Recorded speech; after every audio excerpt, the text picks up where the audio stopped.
एक बार विश्वामित्र जी और वशिष्ठ जी में ना इस बात पे बहस हो गई कि सत्संग बड़ा है या तप। तो विश्वामित्र जी ने तो कठोर तपस्या करके रिद्धि सिद्धियों को प्राप्त किया हुआ था, इसलिए वे तप को ही बड़ा बता रहे थे, जबकि वशिष्ठ जी सत्संग को बड़ा बताते थे। वे इस बात का फैसला करवाने के लिए ना ब्रह्मा जी के पास चले गए। जब ब्रह्मा जी को उन्होंने वो बात बताई तो उनकी बात सुन के ब्रह्मा जी कहते हैं कि मैं सृष्टि की रचना करने में व्यस्त हूँ, तो आप ऐसा कीजिए, आप विष्णु जी के पास जाइए, विष्णु जी आपका फैसला कर देंगे जरूर। तो अब दोनों क्या हुआ, विष्णु जी के पास चले गए।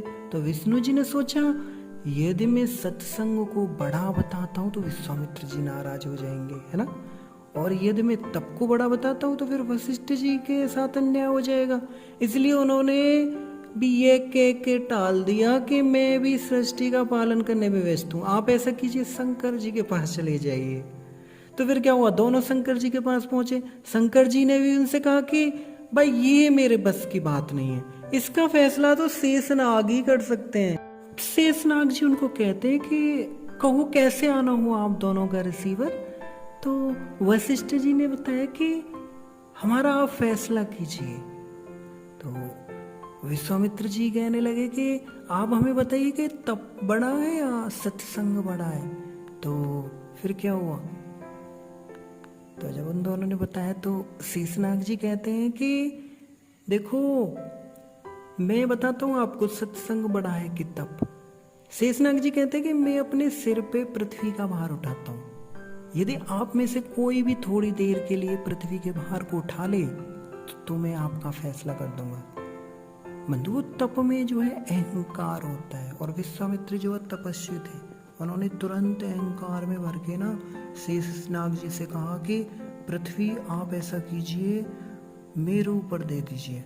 तो विश्वामित्र जी ने क्या किया, पृथ्वी अपने सर पर ले ली, और क्या हुआ, अब पृथ्वी जो है वो धीरे धीरे नीचे की ओर चलने लग गई। तो शेषनाग जी कहते हैं अरे विश्वामित्र जी रुको, पृथ्वी को तो आप रसातल की ओर लेके जा रहे हो। तो विश्वामित्र जी से जो पृथ्वी देवी वो रुक ही नहीं रही, नीचे की ओर जा रही है रसातल की तरफ। तो विश्वामित्र जी कहते हैं कि मैं अपना सारा तप देता हूँ, पृथ्वी रुक जा। परंतु पृथ्वी नहीं रुकी। ये देख के उन्होंने वशिष्ठ जी ने कहा हे पृथ्वी, मैं आधी घड़ी का सत्संग देता हूँ।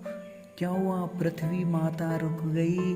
अब शेषनाग जी ने क्या किया, पृथ्वी को अपने सिर पर ले लिया और उनको कहने लगे दोनों को, अब आप जाइए ऋषिवर।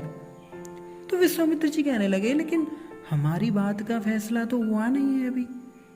शेषनाग जी बोले विश्वामित्र जी, फैसला तो हो चुका है, अरे आपके पूरे जीवन का तप देने से पृथ्वी नहीं रुकी, और वशिष्ठ जी के आधी घड़ी के सत्संग से ही पृथ्वी अपनी जगह पे रुक गई। फैसला तो हो गया है कि तप से सत्संग ही बड़ा होता है। तो इसलिए बंधु, हमें हमेशा ही सत्संग का आश्रय लेना चाहिए। जहाँ भी भगवान की कथा कीर्तन होता है हमें अवश्य जाना चाहिए, डेली मठ मंदिर जाना चाहिए, कथा कीर्तन हमें श्रवण सुनते ही रहना चाहिए।